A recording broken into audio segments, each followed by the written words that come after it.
हिंदू धर्म में पितृपक्ष का विशेष महत्व है। पितृपक्ष को ही श्राद्ध के नाम से जाना जाता है। इस पक्ष में अपने पूर्वजों और पितरों की शांति के लिए श्राद्ध कर्म एवं पिंडदान किया जाता है। पितृपक्ष क्या है, श्राद्ध क्यों किया जाता है, इसकी शुरुआत कैसे हुई और क्या हैं इससे जुड़ी पौराणिक कथाएं, इनके बारे में हम पूरी जानकारी लेकर आए हैं। कहा जाता है कि श्राद्ध पक्ष या पितृपक्ष में अपने पूर्वजों एवं पितरों का पिंडदान करने से उनकी आत्मा को शांति मिलती है तथा मोक्ष की प्राप्ति होती है। कहते हैं कि पितृपक्ष में अपने पूर्वजों को तर्पण देने से उनकी आत्मा को शांति मिलती है। कहते हैं कि पितृपक्ष में हमारे पूर्वज धरती पर आते हैं, इसलिए इस महीने में दान पुण्य करने एवं पूजा अर्चना से पितृ प्रसन्न होकर हमें आशीर्वाद देते हैं। कहा जाता है कि अगर पितरों का श्राद्ध नहीं किया जाए तो उन्हें मोक्ष की प्राप्ति नहीं होती। अब जानते हैं कि श्राद्ध की शुरुआत कैसे हुई। दरअसल श्राद्ध की परंपरा किसने शुरू की एवं इसका इतिहास क्या है, इसके विषय में विद्वानों में कई मतभेद हैं। बरियातू यूनिवर्सिटी कॉलोनी मंदिर के पुजारी पंडित रमेश द्विवेदी बताते हैं कि सृष्टि की रचना के पहले ही इसकी शुरुआत हो गई थी। पितरों के प्रसन्नता के लिए पितृपक्ष मनाया जाता है। इसका वर्णन हिंदू समाज में है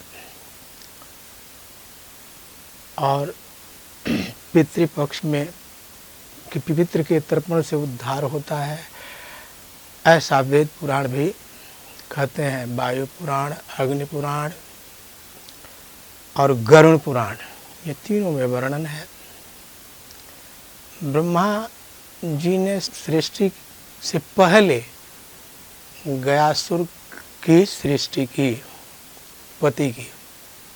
गयासुर भगवान विष्णु के लिए पहले से ही उत्सुक थे, भगवान विष्णु का दर्शन हो। गयासुर ने तप किया, भगवान विष्णु प्रसन्न हुए, गयासुर को दर्शन दिए।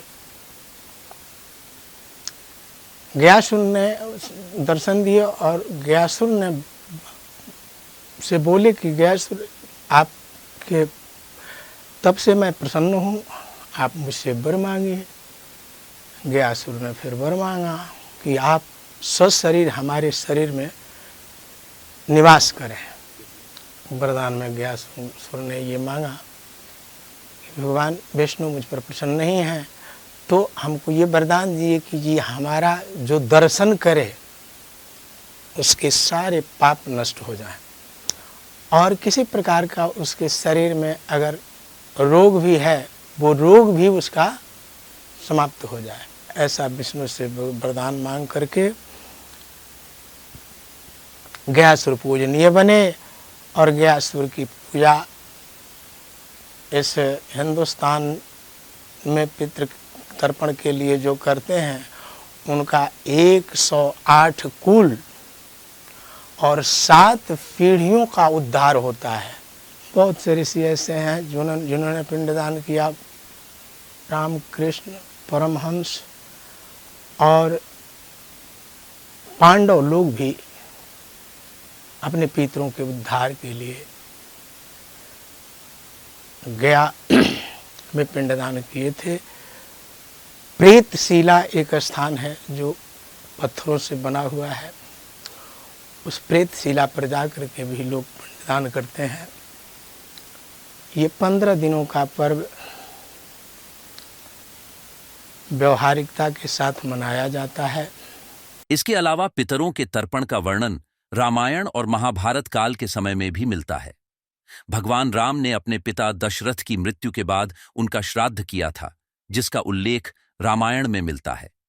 महाभारत के अनुशासन पर्व में युधिष्ठिर एवं भीष्म पितामह के श्राद्ध के विषय में की गई बातचीत का वर्णन है। फिर महाभारत काल में ऋषि अत्रि ने सबसे पहले श्राद्ध का उपदेश महर्षि निमि को दिया था। इसके बाद अन्य ऋषियों द्वारा श्राद्ध किया जाने लगा। इससे जुड़ी एक और कहानी है कि कई सालों तक श्राद्ध का भोजन करने से पितरों को अजीर्ण रोग हो गया।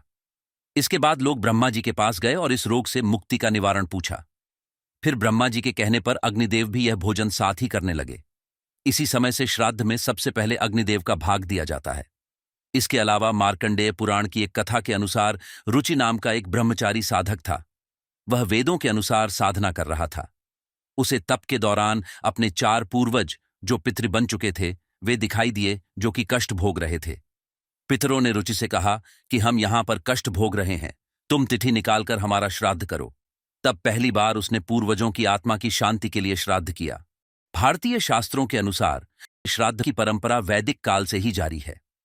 महाभारत से पहले इसका अर्थ है कि महाभारत से पहले से श्राद्ध की परंपरा चली आ रही है। पुराण ऐसे गाते हैं, भगवान सतयुग में भगवान राम जी ने सीता सहित पिंडदान किया था। अब हम आपको बताते हैं तर्पण करने की विधि।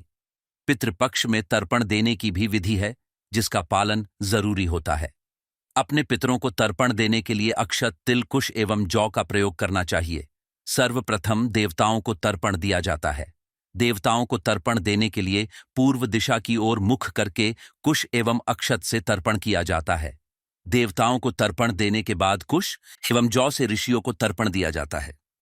इसके बाद उत्तर दिशा की ओर मुख करके मानव तर्पण किया जाता है। सबसे अंत में काले तिल एवं जौ लेकर पितरों को तर्पण दिया जाता है। पितरों को तर्पण देकर हाथ जोड़कर उनसे अपनी गलतियों के लिए क्षमा मांगनी चाहिए।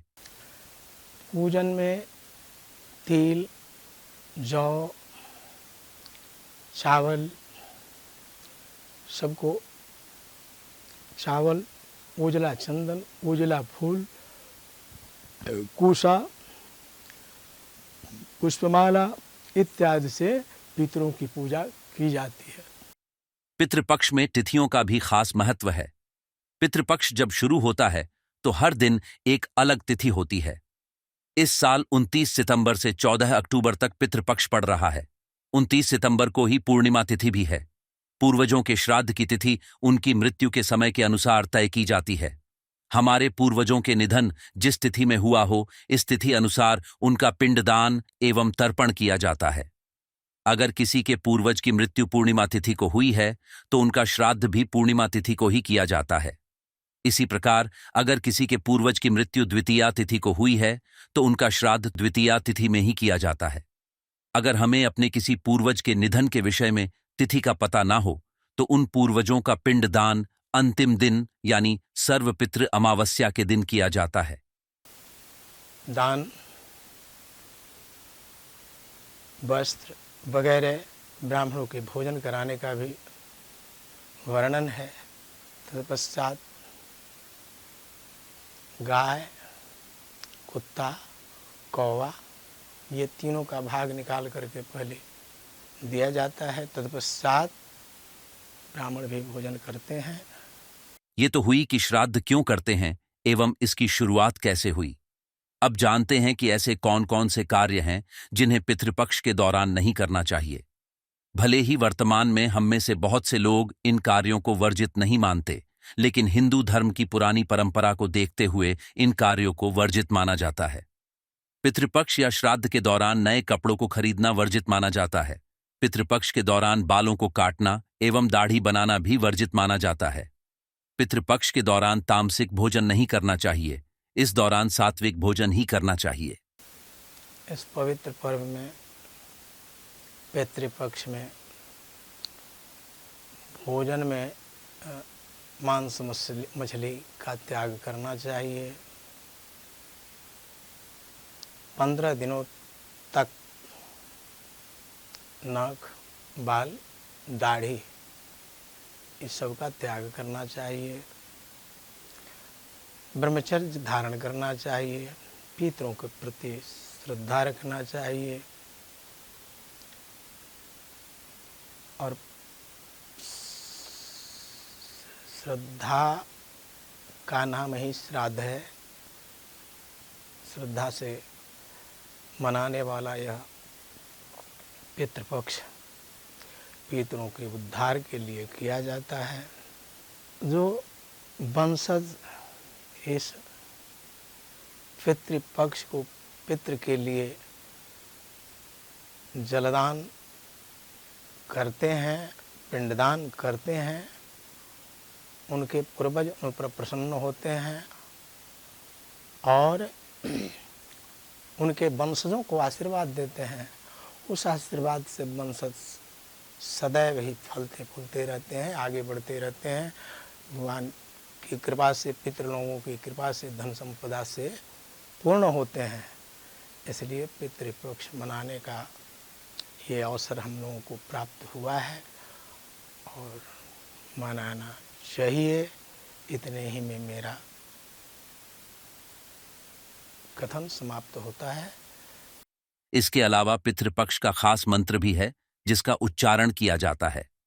निर्धारित तिथि को कई लोग पुजारी के सहयोग से भी तर्पण करते हैं ताकि कोई चूक न रह जाए।